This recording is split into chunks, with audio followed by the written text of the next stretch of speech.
All right, everybody. So today we've got Craig Hemke back with me, and I'm really excited about the upcoming silver raid, silver squeeze, whatever you want to call it.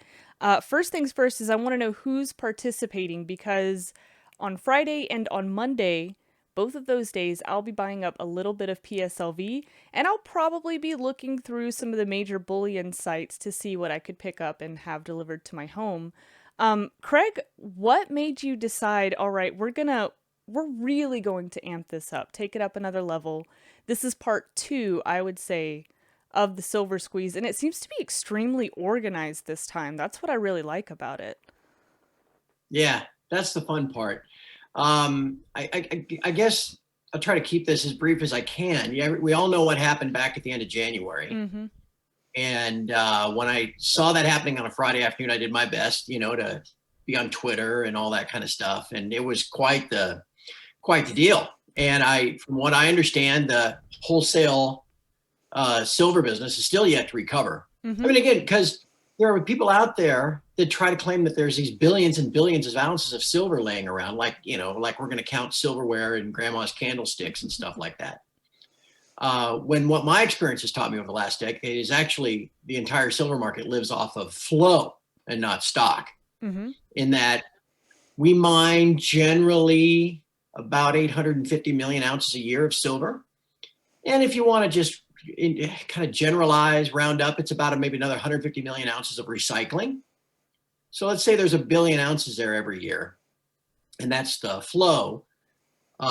Each year, industrial demand seems to soak up about 600 million ounces, which leaves 400 million ounces for investment demand. Mm-hmm. And so if we can exceed $400 million ounces in investment demand, well, all of a sudden we're in a supply deficit. And then we get to really find out how many extra ounces are out there, like some of them say. So I've always, in my 12 years of doing this, stressed accumulation of physical metal, gold and silver, Kenzie, because if anything, take what the central banks are doing. The central banks are massive buyers of gold, another 95 tons in the first quarter alone. They are diversifying out of their dollar reserves into some hard assets, into gold. Well, if the central banks are doing that, why wouldn't you and I do that? Exactly. Right? So that's always been my message. And I've always thought, too, that this fractional reserve system exists on this belief, this confidence that, oh, okay, yeah, my ETF, I own gold in ETF, I own gold in an unallocated account, I own gold in a few. No, you really don't. You just have exposure to price. And it's this alchemy, getting people to think that that's okay, that allows them to have far more gold obligations and derivatives than there are actual ounces in the world, silver too. So when the silver squeeze first happened, I thought, this is great.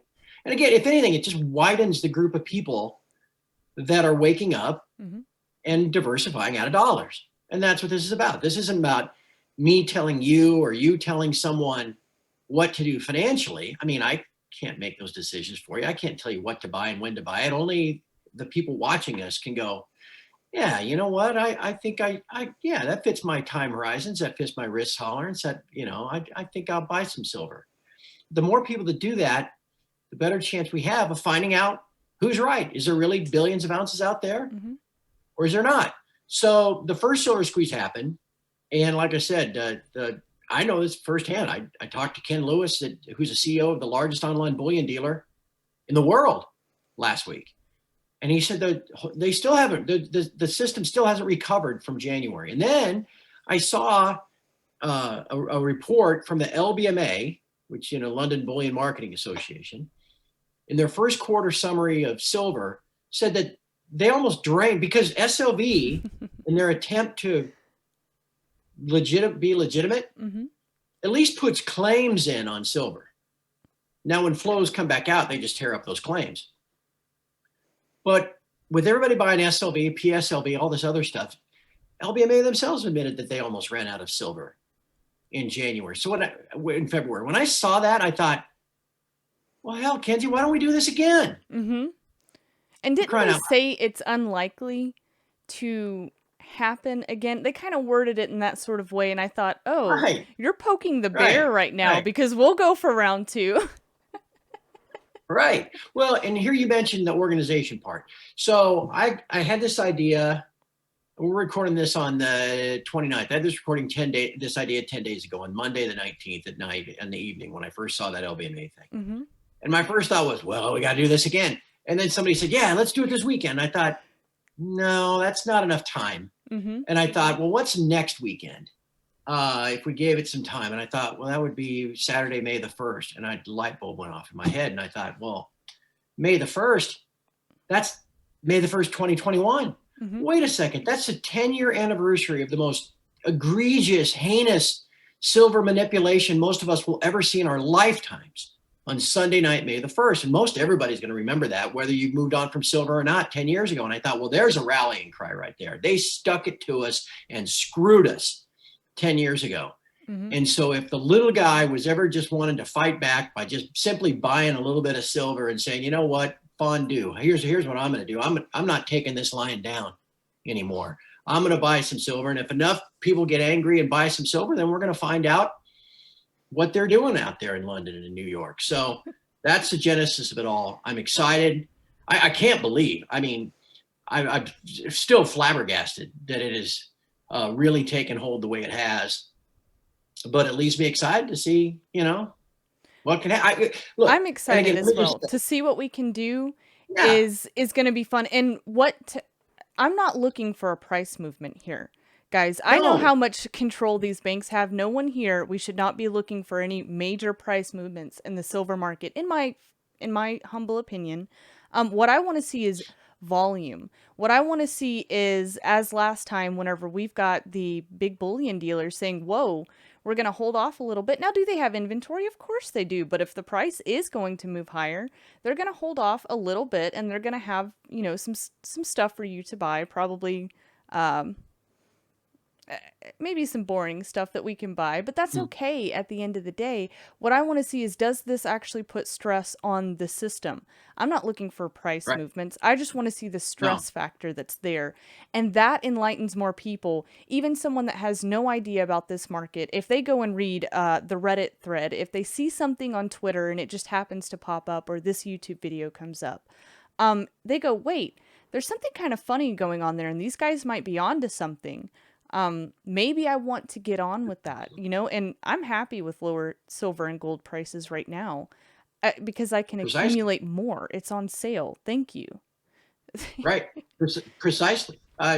Just today, as we record this, silver's been smashed again, which is fine. I knew I was going to buy 3 kilograms of silver today just to participate. So I bought it on sale. That's fine with me. And you make an excellent point. Nobody, at least for me, I'm not sitting there trying to rally people to buy futures contracts on Friday so that we can dump them on Monday and make 50 cents. That's not what this is about, at least not for me. This is about acquiring physical metal, getting it out of the system, and seeing how the system reacts. See if I'm right. See if I'm right, or some of these apologists are right that say that there's billions of ounces. Because if there's billions of ounces laying around, then however many people, you know, over the course of a week buying some physical silver should not really have any impact. I wouldn't think, if that's the case. So it's not about price. It's not, we're not trying to manipulate the price higher. It's just simply, we're going to acquire physical metal. And that's all part of my investment plan anyway. So anyway, it is what it is. We're going to see where this goes, and see what the impact, if any, is. As you know, and it's not about Saturday, because the dealers will close on Saturday, right? They'll just, like they shut down last time. What it's about is the steady, consistent acquisition and not selling it back of physical metal. And worst case scenario, anybody that plays along, they get some physical metal. They diversified out of dollars. Best case scenario, they're going to find out what's really happening. And one more thing, Kenzie, that's important, because I've seen people on Twitter say, all you're going to do is drive up premiums again and price retail investors out. Okay, that's fine, because you know why? It's like last March when they drove the paper price to 12, but you couldn't buy it on anywhere less than 24. And people, for the first time, that were going, what the hell is this?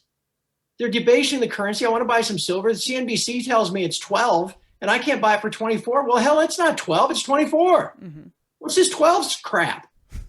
And if the same thing now happens where they're jamming price, they won't let it go above 26 because it's a hugely important technical level. But if by next week you can't buy it for less than 36 or 39, then what's really the price? Mm-hmm. And the banks can't allow that. If you bifurcate the pricing system where they're trying to tell you it's this, but it's actually this, it totally delegitimizes the whole system. Mm-hmm. And that's wonderful because the system's illegitimate in the first place. So anyway. That's all we're trying to do is expose that. And I really want to Right. see what happens here. And this might be a bit of shots fired, but Kitco had actually said that the silver squeeze was dead. I think, you know what? There's some things that have come out about Kitco, and maybe they just, excuse me for saying this. The best way to say it is I think that they have their panties in a wad, because this movement doesn't necessarily like unallocated or pool allocated positions very much. And this is okay to a degree if you're letting your customers know exactly what they are getting into without having to read 100 pages to figure it out. So I really want to prove Kitco wrong on this one. So Silver Squeeze Part 2, let's do the best that we can here. And like I said, I'm going to be buying PSLV. Craig, really quickly, could you kind of explain the difference here? Because from my understanding, it's not necessarily an ETF. What do they call it? It's a closed-end fund. ETN, And I think. I think so. I'm not the smartest person in the world, and this might be a stupid question or something stupid to point out, but you're not getting into just a paper ETF.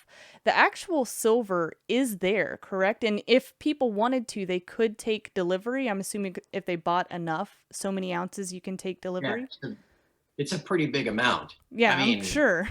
now that's unlike SLV where no one can. Only Yeah. the banks have access to that silver. Mm-hmm. So that's why PSLV, and we know where we know, like I mentioned SLV earlier, when they added 110 million ounces in early February, all that was promissory notes. That was them staking a claim, as the LBMA said, to the silver in the vault.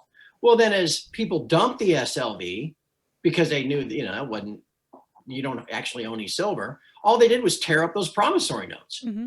Okay, that's why. I mean, it's actually okay in this instance if you want to buy SLV. Just don't sell it, okay? Make them hold it. Make them go get it. Dry up. Have them. Now, that doesn't mean maybe they can't turn around and rehypothecate that silver and just keep using it over and over and over, which makes SLV just a big turd, pardon the expression. Mm-hmm. That's what my name is on my site. But PSLV is different. They have to, by prospectus, acquire 1,000-ounce bars, ship them from wherever they get them, and then they hold them at the Royal Canadian Mint. Mm-hmm. And whenever there's a bunch of demand for it, they have like what's called a shelf offering, mm-hmm. Which is an addition to their prospectus that says we can grow the size of this fund up to a certain amount. By putting on that shelf offering, that allows them to grow the size anytime they need to, anytime they have big inflows. Okay, up to a certain level, then they got to do another shelf offering. Okay, mm-hmm. So when there's all sorts of demand for the fund, okay, the fund then moves up, the share price moves up, which it moves it away from the NAV, the net asset value of all the silver. It makes it trade at like a premium. Well, then what the fund manager has to do is they got to go buy more silver. Mm-hmm. Okay, so they can raise the net asset value and keep that tighter. So that's why demand for those shares forces them to buy more silver, and it's actual silver. A lot of people think I work for Sprott because I do some audio stuff for Sprott Money, which is their coin deal, which is it's a coin dealer Eric Sprott set up for his family to run. And they have some audio stuff that I help them with out of a favor to Eric. So I have no connection to Sprott Inc. at all. So I'm not, if I'm misdescribing, is that a word? Misdescribing how PSLV works, well, then my bad. If anybody wants to really know how it works, just call Sprott Inc. and ask them. Mm-hmm. But it at least gives you some type of physical. And if you have enough shares, which I can't even remember what the total is, it's a pretty large amount, then it's possible for you to redeem your shares, you, the individual, for actual physical silver. And that's a great way to go. I bought 1,000 shares of PSLV yesterday. I promised everybody I was going to be buying too. And then I also bought 3 kilos of physical silver this morning. Paid the premium. I don't care. We're gonna get it in my hands, Oh yeah. and that's what's important. Exactly. And mentioning you do need so many ounces to receive from any of these places. My idea to this and me getting into PSLV, guys, is because, all right, I'm 24 years old.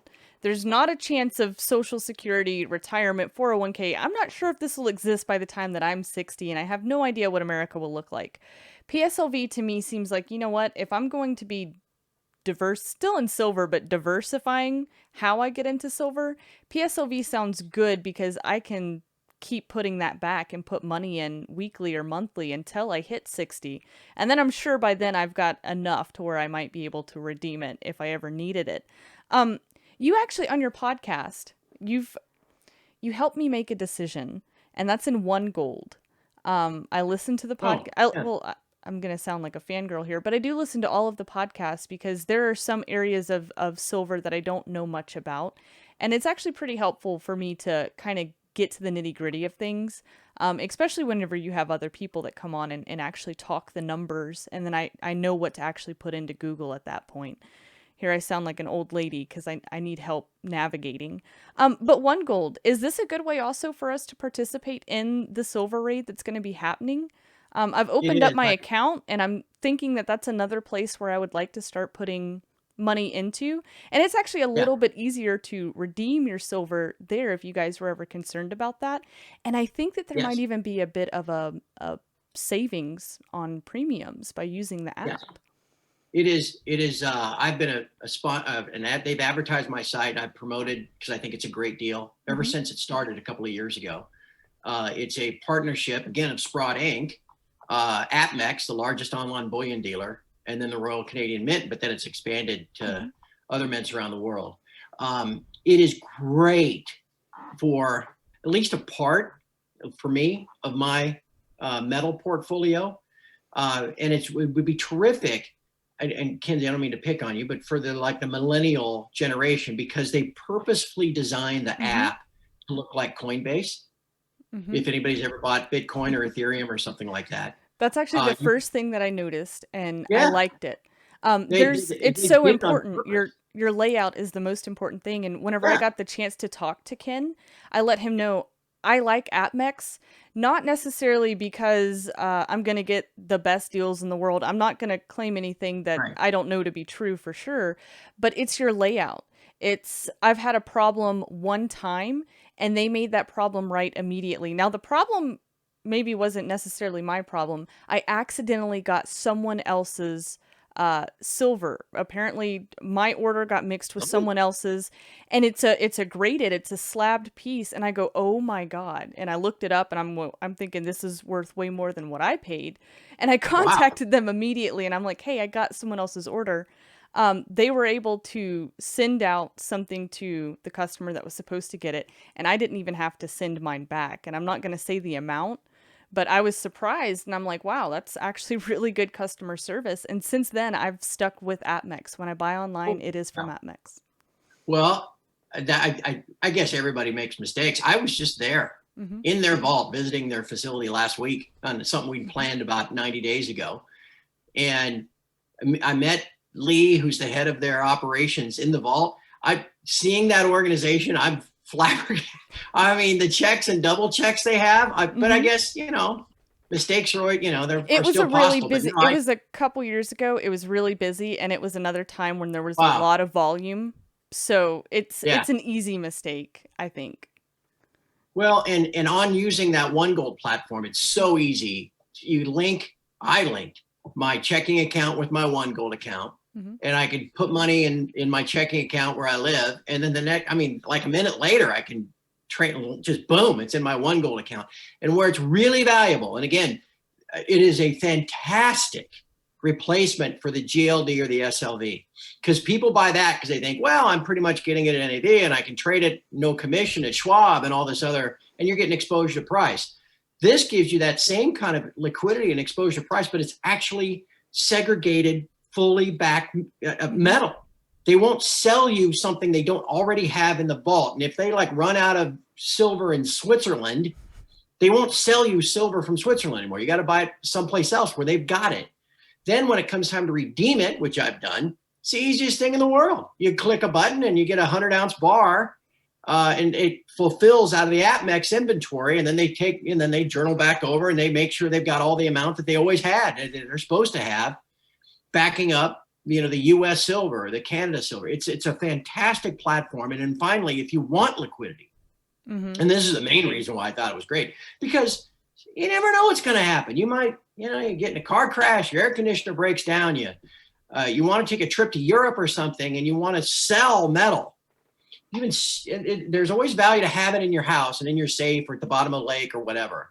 But if you want to sell your metal, what are you going to do? You're going to pick it up, haul it out of your house, take it down to the local coin shop, have that person give you, $2 under spot. And it's not the easiest process, where if you were holding some of your physical metal on this One Gold platform, you just sell it pretty much right at spot.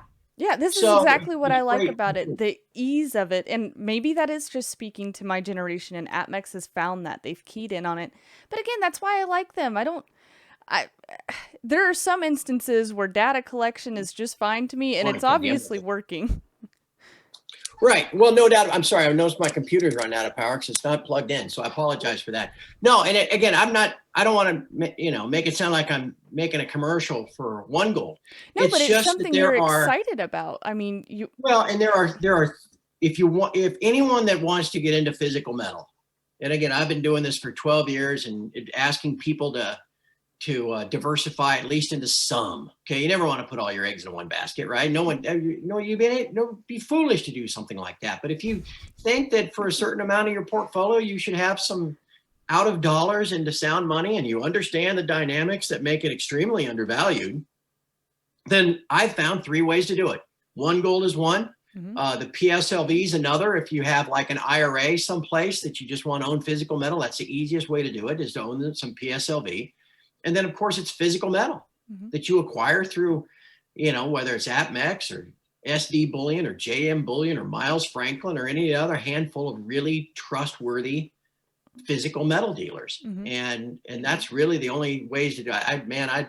All the other ETFs and unallocated accounts and I want nothing to do with that stuff. And that's what's kept me in just physical for so long. And because of this movement, the silver squeeze that's here, Wall Street silver, the whole thing, the community there is so detail oriented, is how I should say this, because whenever I go and read a new post, I can learn just about everything that I needed to know in that one post, and then I can go double check and verify for myself as well, which I've done.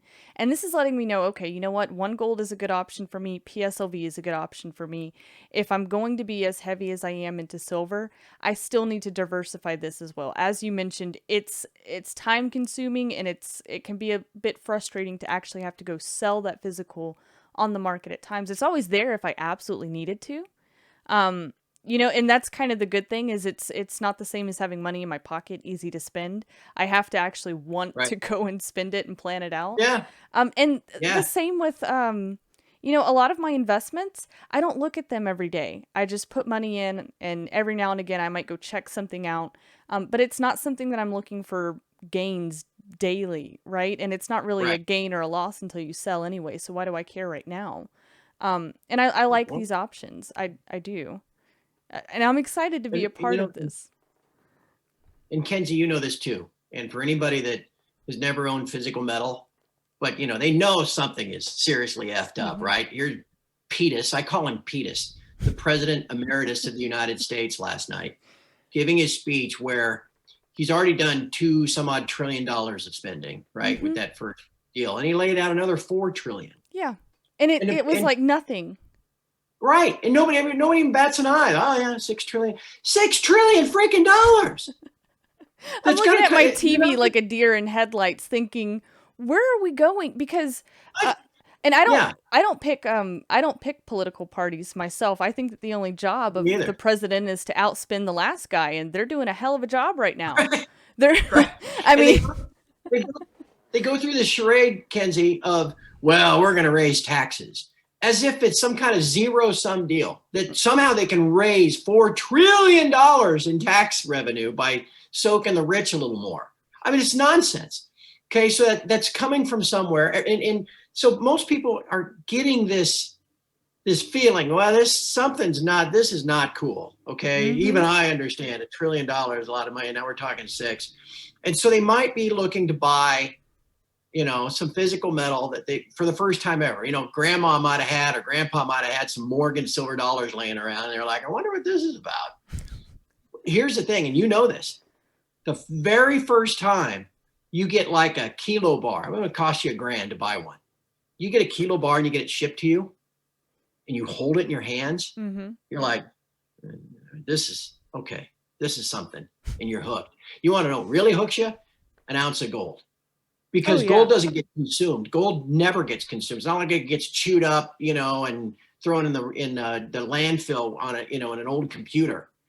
All of the gold that we have today is gold that's been around. Either it just was mined or was mined the last couple of years, or it's been around since Roman times. Mm-hmm. So I can hold a gold coin, which is cool because it's heavy, surprisingly heavy. And you go, wow. And that makes you feel like, wow, this is really something substantial. But then you look at it and you think, it's not inconceivable that this is gold that was used 1,000, 2,000 years ago at the time of Christ. Mm-hmm. And that's cool. It is And cool. you have something. And I'll add one last point to that. We all exist in this world where the dollar is the world's reserve currency. And there's really nobody left living that can remember a time when it wasn't, Mm-hmm. right? Because that all began right after World War II, and Mm-hmm. that generation is all passing away. There's everybody alive today, all they know is the dollar is reserve currency. And that is a fleeting temporary privilege. Okay, that does not go on forever. And what has always through millennia, when you have a currency at the beginning, you need to have confidence in it. So you back it with something. Mm-hmm. And 60, 70 years ago, the dollar was backed with gold. You could bring $35 in, you could get an ounce of gold. Okay, that inspired confidence in the dollar. It made it the reserve currency. Well, then they went away from that in 1971. And now the dollar's backed by nothing, which is why they can print 6 trillion of them. Yeah. And that's what always happens. People know about like the Romans shaving off parts of their coins to make more coins, right? Okay, so you start out over here with a fully backed currency, and then you begin to devalue it and devalue it and devalue it and degrade it and degrade it and degrade it, and it comes up all the way over here to a totally unbacked currency, like what you see in Venezuela or Weimar Germany or something like that. And then that's when everybody suddenly, and in a very short amount of time, loses confidence in it. Says, well, screw this. I can't take a wheelbarrow of cash down to the grocery store. And then what happens? What was a real gradual process to here swings right back like this. Mm-hmm. And to restore confidence, you have to back your currency again. Now, I don't know if the next leg will be gold, silver, some combination, oil, land, who knows? But I do know that eventually this snapback's going to happen again. Mm-hmm. And in preparation for that, I own physical gold and physical silver, and I've been doing it. I've been buying it for 12 years now, and I'm not going to stop. Oh yeah, I don't plan on stopping. Even if we got back to, let's say that this, I don't know if I agree with everything in this reset that's coming, but let's say that this reset happens. Well, I've still got money on the other side, something that's worth something on the other side of this, whatever we get next. Mm-hmm. And even if we got back to a sound economy, which I don't know if that can happen even in my lifetime, but even if we got back to that, I would still be buying gold and silver because that's there for hard times. Right. That's there for my future, and if I have kids, it's there for them. That generational wealth is the kind of things that we want to build, especially on this channel. If there's a way to get into that, whether it be business, precious metals, or any other avenues that you might take to be able to pass things on, we need to be doing that. That's lost in the US, in my opinion. It's not just elite families that need to be doing this. What actually happened to being able to, continue business and careers? And if there's any older people out here listening to this, maybe don't be like my grandparents who said, hey, whoever can afford this $300,000 mortgage because we like to go on one too many cruises, refinancing our home once we pass, that's how much is left on that house. I don't know who wants to take that, especially with the taxes that happen in the US to begin with. Once you're kind of gone, they're going to take from that. Let's try to leave our kids and our grandkids with a debt-free future. I don't think it's a very good gift to leave them with debt. So if you can help it, we can hold on to things without that. For my Yep. generation, it's tough. I'll be honest with you guys. Um, I don't have any student loan debt. I have not gone to college. And there's a reason for that. If I was going to go to college for anything, it would be a trade. Um, I know too many people with one too many degrees and they're not going anywhere. They're flipping burgers at McDonald's. That's a real thing. So we've kind of been handed this backwards economy, and I don't know how to necessarily get out of it, but I do know how to kind of prepare myself or give myself a buffer zone as I go Right. through it. Right. And you do that for you. Mm-hmm. That's exactly right. That's all you can do Mm-hmm. is educate yourself, learn what's going on, see where it's all headed, because the math is the math. Mm-hmm. And then what we've always said at TF Metals Report, just prepare accordingly. Mm-hmm. You know, and the onus falls upon the individual. And again, it's not, it still drives me crazy. The people that, oh, I bought in 2011 and I'm still underwater. I'm like, seriously? That was the only time, just when there was some excitement, that's the only time you ever bought silver? That's lunacy. Or people that think, that they put all of their investment money, like you see some of these commercials, put your whole IRA in silver. No one should do that either, right? Yeah. But what you touched upon earlier, Kenzie, is when I said, maybe somebody's only experience in physical silver was finding some old Morgan dollars that their grandparents had. Mm-hmm. Why do you think their grandparents had them in the first place? Yeah. Because they knew it was money, because it used to be money back when they were our age. They were your age, not mine. Yeah, see, the best compliment I ever got, Kenzie, was that I was a 20-year-old living in a 50-year-old body. So I just moved myself down in age bracket and generation. But your grandparents knew. Mm-hmm. They knew it. They knew what sound money was. They'd been through the Depression. They'd been through wars. And they knew that was really their only financial protection, to see them through the other side. And nobody understands that these days. Mm-mm. So again, getting back to the idea of when do I just buy physical silver on May the 1st? You may not even be able to, because the dealers, once you get into the weekend and the futures markets are closed, they have no way to hedge, and they just have to shut down, or they risk, significant loss. So you don't just buy it on May the 1st. You buy it like I bought today. You buy some next week, and you protect yourself with part of your portfolio, moving it out of dollars into hard assets. And then maybe if enough people do it, we get to find out if the system is a fractional reserve fraud that relies on confidence and getting people to believe that they actually own silver when they don't, or if I've been right all along that the system exists off of flow and leverage and derivatives and hypothecation. And if there's no silver to go around, then maybe we'll find out what the real price actually is. Mm-hmm. Well, thank you for your time today, Craig. I don't want to take up too much of it. And guys, if you haven't yet, go ahead and subscribe to his podcast, TF Metals Report. It's really easy to do, and it's really not. There are some podcasts out there that are quite expensive. I can say that, and I can't afford them, but I can afford Craig's, and I really appreciate it because there is a wealth of knowledge over there. So go ahead and subscribe.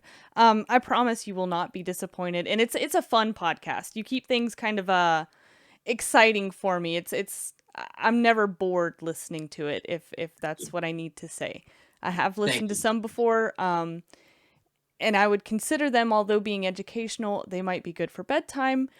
Craig's is good if you want to wait till the next morning when you're having your coffee. That's the time to listen to it, because that's the amount of energy that he's putting out on each podcast.